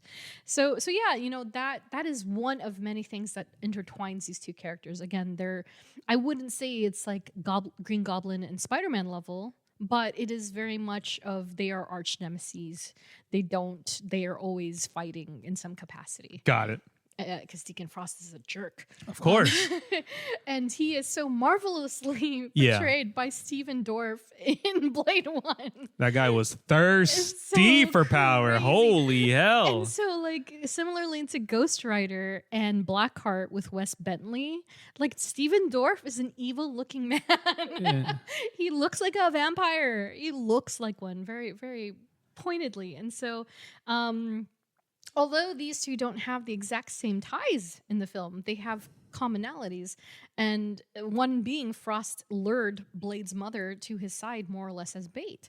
So that's the one thing they have very much in common, is that Frost is fixated on the mother for obvious reasons. And I think any supervillain would do that. It's like, what, mother, lover, daughter? Like, they always go after those three. Yeah. Right? And so, yeah, that was Deacon Frost's big bad in the movies. And so he was part of the new wave of vampires that despised the pure breeds and the old ways, and he wanted to have this new uprising, which is why he had the vampire clubs. And he was trying to introduce a new era, if you will. But alas, he got too big for his britches and was absolutely taken down despite being empowered by La Magra. The power of the 12 pure blood vampires. And so you remember that ending where Blade he speared him with all the antidotes, blood antidote viruses, and he bubbled up. Yeah. He bubbled up and blew up. Yeah, that was kind of also disturbing to me. I was like, what the hell is this? It's so crazy, especially in 1998 graphics. Yeah. And then I started to think, my brain started to rework it and be like, dang, what would that look like in now graphics in IMAX? Way more detail. Holy smoke. I know. It'd be probably disturbingly detailed. Some of the VFX in there, I was like, whoa. one, because I notice it, because but I'm also like, wow, they got away with this and people ate it up. Yeah. 1998 was a different time, man. Different time. And I think they're all rated R. I'm pretty sure they're all rated I R. hope to God, if that's a PG-13 movie, then oh my God, there's going to be a lot of scarred kids growing up. That's funny. Yeah. Holy crap. I'm proof of that. Wait. Yes. Rated R. It should be all rated R. Yeah. Oh my gosh. Yeah, I would hope so. There's a lot going on. But yeah, so that was Deacon Frost. And so, yeah, he bubbled up and blew up at the end of his tenure. And then in the second film, we were then introduced into Eli Damaskinos. And so no comic book counterpart for this guy. And so he's basically, so he is portrayed by Thomas Kretschmann in Blade 2. And there is a clear divide between Blade and his adversaries in the films, and he's constantly at odds with the purebloods. And that was pretty consistent when it came to Damaskinos in the second film. So he is essentially an ancient vampire who strives for perfection, having birthed thousands of children, including Jared Nomak, the first of the super breed of vampires that I mentioned earlier with the slit down his chin. Yeah. And it looked kind of like what the head of the thing from Stranger Things is, because it would come out of their throat and it's like all the wiggly woos. So gross. And so, yeah, I'm very curious what happened between film 1 and 2 if it wasn't the Sony thing, because Morbius could have fit into this situation pretty well if they had, written it well. But Damaskinos is he's very similar to Bram Stoker's Dracula in that he's the withered away version where he needs the blood, but he's so freaking old that he's just falling apart. And so he needs the blood to thrive. And so they're working on this whole new generation of vampires that are like super vampires because they want Daywalkers, but also ones that are superior in every way, right? Henceforth, the chin split with the weird tongue thing. I don't like it. And so, much like Blackheart and his papa in Ghost Rider, Jared Nomak despised his creator, who was Damaskinos, and he attempted to rid the world of both him and the regular vampires. And so that was an interesting twist. It wasn't even a twist necessarily. It's just that there's a vampire that wants to kill everybody else, but he wants to stay alive at the same time because he hates the vampires, but he wants to stay. It's so weird. But they tried to pull that trope of like, again, like I said in the Ghost Rider one, like, like Mephisto created Blackheart with the intention of it being like, yeah, we can rule the world together. And then it's like, just kidding, he hates you. It's the same situation with Damaskinos and Nomak, is that he created Nomak, but Nomak was like, I hate vampires. I want to kill all of you. And then he kind of joins Blade in that revolution. But Blade kills him too because he's a vampire. So it's all this strife between them and just trying to maintain this so-called pure or enhanced bloodline. And it never quite works out. But there's one more adversary that Blade encounters in the films that we'll talk about today. And that, of course, is the big baddie himself, Dracula. And so it's not at all unheard that Dracula would be Blade's primary adversary given circumstances, and that he was also introduced in the Tomb of Dracula title. We're not going to talk about him much at all. We could technically talk about him in his own episode. He has on-screen time, and it's pretty abundant, but I would like to see him in a modern sense before we go there. He deserves one. I agree. But it is worth saying that Marvel's Dracula bears similarities to every historical and pop culture counterpart ever documented, which makes him the perfect storm to pit against a defender like Blade. So, again, in Tomb of Dracula, he is very much what you would expect him of, and the classic look, right? He's got the cape with the cape large and the collar and the widow's peak hair. And he's pale, and he has the little medallion on his perfectly ivory t-shirt. And he looks like that, but they have modernized him throughout time. And so we do see a bit of that in the film version with his portrayal by Dominic Purcell, by the way. That's crazy. I forgot I forgot that was him. I love was like, him in oh my gosh. in Prison Break. Yeah, he's great in Prison Break. And so they pulled that guy for Dracula in Blade 3. Okay. And he is also known as Drake.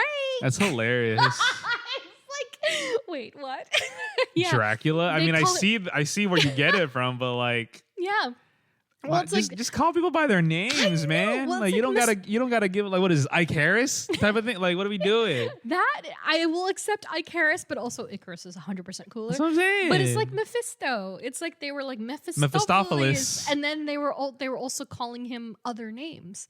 They were like, oh, he has an alias in this name. It's not Mephisto. It's another name, and it's like a human name. It's like, why are you gonna give Dracula Drake? You're gonna call him Drake? That's just no. So that killed me right up the get-go. I was like, oh my God, 2004. And they modernized him so much that he was like shirtless and wearing chains. And Gross. like, oh my gosh. That's hilarious. They're sexualizing Dracula? I know, exactly.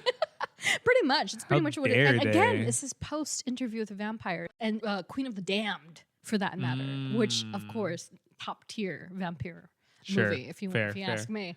And so there is always going to be the sexualization of vampires, but they went that extra mile with Dominic Purcell, let me tell you. That is crazy. And so in Blade 3, the tomb of Dracula was found in the middle of Iraq by Danica Talos, portrayed by Parker Posey, who also looks like a vampire by nature.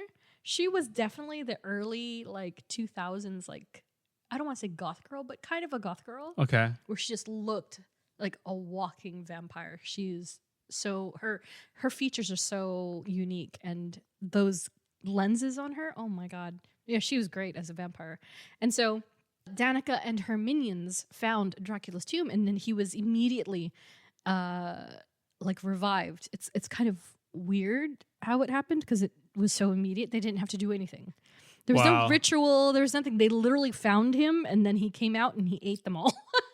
And then he was like, you are part of my legion. And so Trinity was particularly huge, at least from my perspective, because the cast grew even larger than the film before it. So again, they had Jessica Biel and Ryan Reynolds and Natasha Lyonne and Patton Oswalt, Dominic Purcell, Parker Posey. It's a lot of names. A lot of good names in there. Yeah, and even in Blade 2, they had what's his name? The Hellboy guy. Oh my God. He was in there too. Wow. And I was like, oh my gosh, all these people are in these films. Anyway, and so take all those, I guess they were kind of A-listers at the time. I don't know if they are now. I mean, yeah, they're definitely known, yeah. And then you put on top of that Dracula and his involvement. And so it makes all the stakes even greater because, again, Whistler has died as well. And so there's this really kind of surprisingly complex movie in the final of it all. And so Dracula's power depiction in the film is also pretty damn cool because he's just got everything you can imagine. He can shapeshift. He can shadow shift. He's just an incredible warrior, which is, very Vlad Tepes of it all. He was a known warrior back in his day. And so they take all of these historical and canonical and notable attributes of the character in pop culture and history and then mashed him up into Dominic Purcell. Wow. Yeah, it's so crazy. And then they also gave him this incredible, elaborate warrior gear, both as a human and as a vampire. And then he too had the split chin thing going on. So when he was at his peak Dracula status, he was freaking scary. Oh my gosh. I want to pull up a photo. He was just really scary. Jeff, I don't know that you would like it. But I don't like scary things. Yeah, his full demonic state was kind of crazy. And this looks cheesy. It's a bad picture. But that was his full demonic state. And then Dominic as Dracula. Yeah. That would give me nightmares. Yeah, and for sure. When he opened his mouth, this is what happened. Ew! Split chinner. Don't want it. So insane. And so, yeah, I really liked the depiction of Dracula in the film. It was a little cheesy. Again, he was going by Drake. I just think that's so, just call people by their names, bro. Blade, it's Drake. It's Drake. I was come on. What? Just call. Yeah. Yeah. Yeah. And so, despite his seemingly indestructible state, Drake is finally taken down by this experimental bioweapon known as Daystar, created by the Night Stalkers. And it was missing the key ingredient. So, it was just Dracula's blood. So, it just needed his blood to activate. It then set a domino effect. It killed the other vampires. And so, wow. Yeah, the whole thing was like, and Natasha Lyonne's character says this, she's like, it'll work, but I just don't know if you're gonna die too. And so you're kind of left with this open ending of, oh, does Blade die too because it killed Dracula and all the other vampires? But we do see at the end he is very much alive and he got away. But yeah, it's very interesting. I would like to see a better, bigger, badder, scarier Dracula go against Blade. That's not as broed out. Sure. But he was good. He was fine. You know, it's 2004. Again, it's like you can't really hate on 2004. It's 20 years ago. Like, that's insane. Yeah, that's so crazy to think about. So I would hope they would take a more traditional move with him later on, but we'll see. So in other versions and in other media, I did not really want to, again, I didn't want to talk about much of the other stuff, but I wanted to bring up this one thing, and it's called Blade the series. Were you aware of this? No, I don't believe so. No. Same, right? I think I vaguely remember it, but I could not watch it because I didn't have the channel. And so, fair. While not necessarily a variant, this is another take on the character that emerged shortly after Trinity and debuted as Spike TV's first. Wow, Spike TV. Where did they go, right? That was, I used to watch that. Yeah. So Spike TV's first original series in 2006, created once again by David S. Goyer, who contributed to the other films. So this guy is basically like the, I don't know, Sam Raimi of Spider-Man, right? Oh, okay. Yeah. He was quite literally, he was all Blade. So he wrote the first two films, then wrote and directed the third film, and then created this original series. So he's like all over it. Wow. So it's very interesting. So yeah, this film, this show, I never watched it, but it seemed interesting. I looked up the trailer. I was like, okay, well, you know, it's definitely 2006.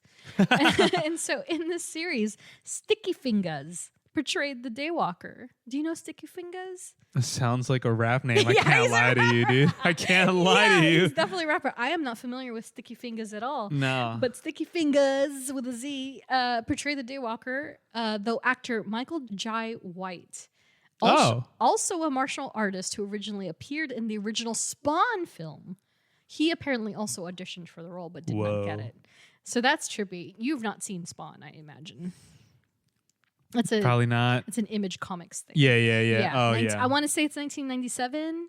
I watched that film, and very interesting. And that's supposed to be remade with Jamie Foxx, I think.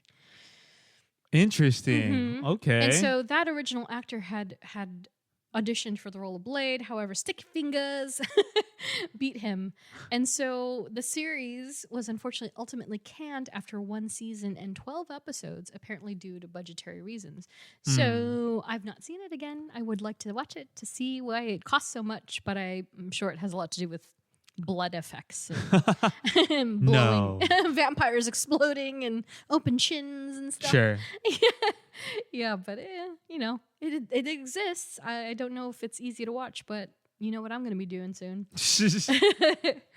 So that brings us to almost was. Oh my goodness. So hardly a surprise, but Hollywood icons Denzel Washington and Lawrence Fishburne. Imagine. Oh, pretty much the three biggest people in the 90s. Exactly. Basically, that's basically why they were all having hits during that era. And so the thing is, David S. Goyer, once again, he's so in the thick of it, he always thought Wesley was the perfect choice. So he wanted Wesley, he went with Wesley, and he ended up with Wesley. So that was it. Wow. But can you imagine a Lawrence Fishburne or Denzel Washington Blade? Oh I see maybe a Fishburne type. Yeah, just because of his grandiose Yeah. like voice, his voice. Yeah. Denzel would be, agree. I'd be like, whoa. Yeah, I don't know. I don't know. I don't know. I'm trying to think of his voice in my head. He'd be like, oh, you okay. Yeah. Okay. Vampires. You vampire looking. Yeah, exactly. Versus. Yeah. But then Lawrence Fishburne would have been like too grandiose, like too vibrato. Like, yeah. And he'd be like, he also seems so much taller. and he's just like, he has this, like, Huge. and he just feels like more like his body is like more like Stocky. yeah, stocky's the word. Yeah. Yeah. I agree. So Especially to plug him in where Wesley Snipes is moving like a freaking, he's just fast, right? He's some of the fight scenes in the first Blade movie, I was like, oh. Okay, and I'm gonna. I was like, people they're are gonna hate going. me for this because I'm segueing into Gambit Land, but that is almost the speed at which I expect to see Gambit move, and so to me, Channing's version just seems clunkier than that. It's because he's buff as hell. Because he's buff as hell. Exactly. Yeah. He's not supposed to be buff as hell. He's supposed to be fit and cut and lean, but not buff. Yeah, you know what I mean. Sure. And so to see Blade moving at that rate, to see him not moving at that rate would be really weird and jarring, and that's why Lawrence Fishburne wouldn't work. And I also think, Wesley Snipes he was such a specific look and vibe and feel. It worked. Yeah, where I was like, yeah, that's Blade. Yeah, exactly. And then if you type and you Google Blade comic, every version looks like Wesley Snipes. Yeah, almost identically. And so love him or hate him, that's Blade, man. I don't know. Only ever gonna be one Blade. I'm never gonna get tired of saying that. So the future of the character in the MCU. What do you think, Jeff? What do you think? I mean, it's what it's currently unknown. And they're still saying 2025, November 7, 2025, man. That is. It already has a rating. That's a year from now. They should have been filming already. Yes. Because Thunderbolts is done, and Thunderbolts comes out in May. And if you're not filming yet, you have to film soon because production is at least 3 months. Post-production is at least 3 months. Yeah. So, yeah. I don't know what's going on. I don't know if it's a mix of the Marvel Studios wants the story to be a certain way, and I don't know if it's a mixture of Mahershala wants the story a certain way. Yep. And I don't know if that's like clashing. Mm-hmm. A lot of people are quick to blame like the studio, which is obviously it's very easy to blame the studio, but also it's kind of like, what if it's Mahershala? I know. I hate thinking it, but I mean, common denominator always wins, right? Like, I don't doubt that he cares about the character. Sure.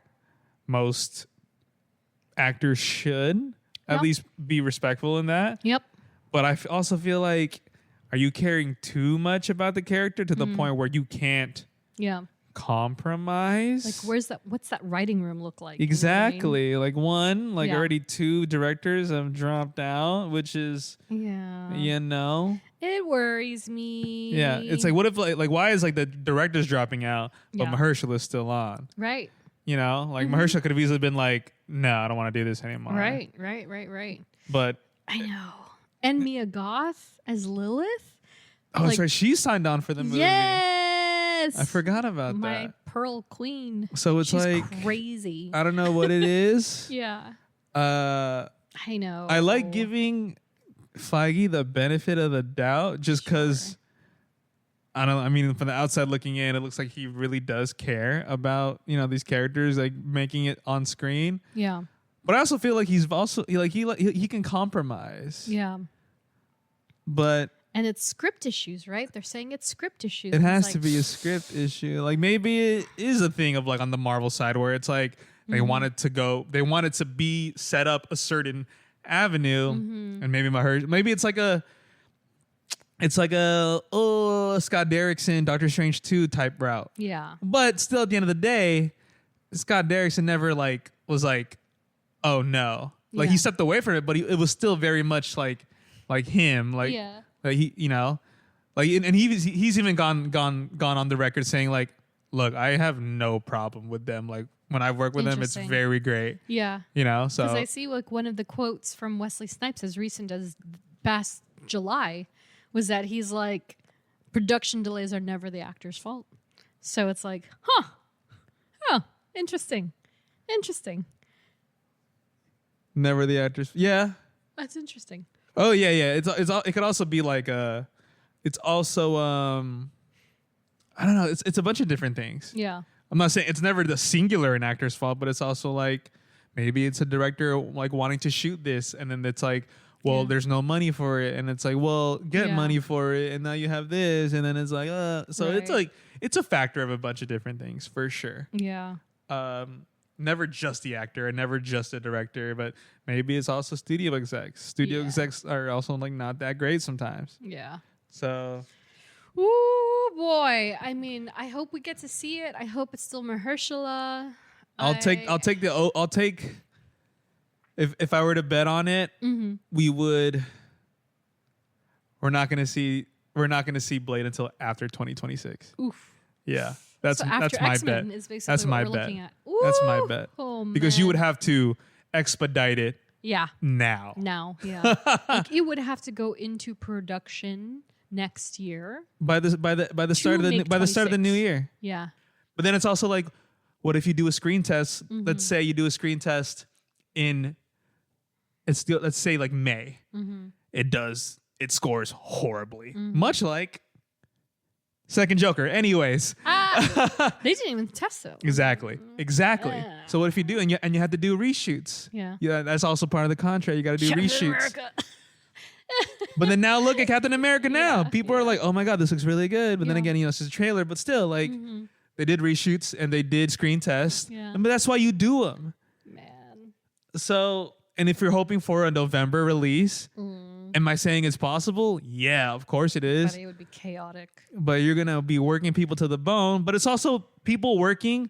But it's like, it's not just Blade that's being worked on. Yeah. There's still your other Exactly. They projects. still have other stuff to do. Yeah. So it's like It's not the only like movie that's being released in 2025. they might quite literally have to nerf something in order to move the needle for Blade, Exactly. which is Unless like- you add more budget Right. and you pay people that, you know, Yeah. it's like, yeah, like if you want to like I come from the world of post-production too, like where it's like, we need to get this out. And it's like, yeah, like we'll do that. Are you going to pay us? Are you going to pay overtime? Are you going to, and it's just like, Ugh. So then it's no. a mess. It's just a mess. So if they don't cancel the film, if they don't delay it. if they don't agree on a finance, script yeah. in the next 6 months, Yeah, it's or essentially even 3 gone. months, Yeah, it's like, it's, gone. yeah, there's It's no, gone for at least 3 years, I would say. yeah. And Or so- you just, you just like, hey, we'll get this approved next year, but it's not releasing 2025. No, there's no way. Yeah, exactly. There's no way. Just, yeah. So like my money is on after 2026. I don't know if that means, I don't know if it's during or 2026 or after, but I'll go latter half 2026 on. Well, I hope you're right because, yeah, I would love to see it. I think also part of it might be just that maybe there's so much to it that they've pitched. What if we do a series instead? And there was like a definitive no. Yeah. And so they're like, okay, we're gonna go to film, and then it just turns into a whole debacle, which Yeah. is just unfortunate. But again, hopefully they'll nail something down because we need a revival. I mean, they should know that they have to strike, especially post Deadpool and Wolverine. you know Yeah. what I mean? And then what if MCU's Blade, depending how that is, that's why so many other pieces are delayed, like Moon Knight or Werewolf. Exactly right, and that could be why. Like what if what if those projects aren't being tended to or even like brought up in conversation because of they want to do this with Blade first to Yeah. set this up. Exactly right. I want my occult people. Give us I want all my spooky folks. maybe they want, and maybe Feige really wants to do like a Midnight Suns I thing. know, he better. I'm May- sure he's thinking about it. And it's like, but it's like that can't happen unless we agree on this. And then what if Mahershala is like, well, I don't want to do that. No, it's probably exactly And it's what's like, happening. okay, well, crap. Like Yeah. that was kind of like what we wanted to at least introduce. Ugh. And then he's like, no, I don't want to be a part of the Midnight Sun. That I just want to be makes me mad. I only want to be my one blade. That makes me so mad. That's just me. That's just nice. me just like No, spitballing. but sure. I mean, it's could be an option and it could be a possibility. You know what I mean? So it's like unfortunate because there could be a truth to that, which is just like, okay, get the damn movie. I wish there was someone listening and they heard this and they'd be like, damn, that guy's pretty spot on. I wish I could. I wish. You never know, Jeff. You never know. I know. Maybe like 10 years from now, remember that guy on that one pod. There's that one guy on that one podcast that made this happen. He was right. So unfortunately, yeah, it'll be a couple of years until we see Blade, but we'll see. We'll see if miracles happen or if we're just a full stop and there is no Blade for this generation. Who knows? But you can go back and read some of the good stuff as far as the comics are concerned. And so this list of suggested reading comes courtesy of listener Billy. Thanks, Billy. I know we probably botched your boy, but hopefully we didn't make you too mad. But thank you for your references and your suggestions, because these were actually the ones that I would have probably pulled as well. And so first up, of course, is Tomb of Dracula number 10, which is Blade's first appearance. You should definitely read that. He does appear subsequent issues. I think he even dies in issue number 52. He appears in the Dracula title off and on, and so it's pretty good. Next up, Blade, Blood, and Chaos, which includes Blade numbers 1 through 3 from 1998, as well as 1 through 6 from 1999, where Blade finds himself in the middle of an undead gang war when a vampiric mafia Don's daughter seeks vengeance for the sins of her father, and Blade is the weapon of choice. It also includes the story of Morbius in Nolans. Pretty fantastic. And then there's also X-Men Curse of the Mutants, which includes X-Men 1 through 6 from 2010. This is the storyline that we've talked about a couple of times now, where Jubilee becomes infected with the vampire curse. And then last but not least, Blade Max 1 through 6 from 2002. This is where Blade hunts a new threat, the Trick, that an extremely vicious mutant vampire species. Nice. Thanks, Billy, for those. Yeah, amazing stuff. Definitely want to read more Blade now that I have more adult time to do so. There's only ever gonna be one Blade. I know, exactly. And again, there's always room for the occult and the vampires and the werewolves. And I all thought that you good said stuff. Yakult, dude. The cult? Yakult. Oh, the cult. drink. No, I thought you said Yakult. The Oh, drink. not Yakult. Yeah, I've never had that. Have you? Oh, the probiotic drink? Yeah, I've of not had course. that. It's I've not had Asian. I'm a bad Asian. I should try that. But yeah, the occult, not the beverage. Werewolves, vampires, good stuff. And all that said, oh my gosh, guys, that is the end of the show. Thanks for listening. So next episode, as we talked about up top, the first season of Agatha All Along is coming to an end by our next issue. Nice. Yeah, we We're make a comic comics too, book. guys. It's coming to an end. And so, yeah, by our next episode, we will be discussing the series so far. We'll see if there's a season 2 in our spoiler-filled review of the first season. So join us then, which will then, of course, be bookended with an episode about Agatha herself as a character. Yes. So it's a lot of Agatha coming up your way just in time for spooky season and as we venture into fall. And finally, a thank you to all of our Patreon supporters and a special We Are Groot salute to Edgar, Ed, Melanie, Katie, Ashley, Laura, Ariel, Joe, Liz, Robin, Sherry, Andrew, Nats, Andrea, Jenny, Chris, and Tyler. Follow us on social at STRKC and TRST. And if you like what you hear, review, rate, and subscribe. Woo! Woo! Once again, thanks for listening. We will catch y'all in the next one. See you later. Bye. Bye. Motherfucker, are you out of your damn mind?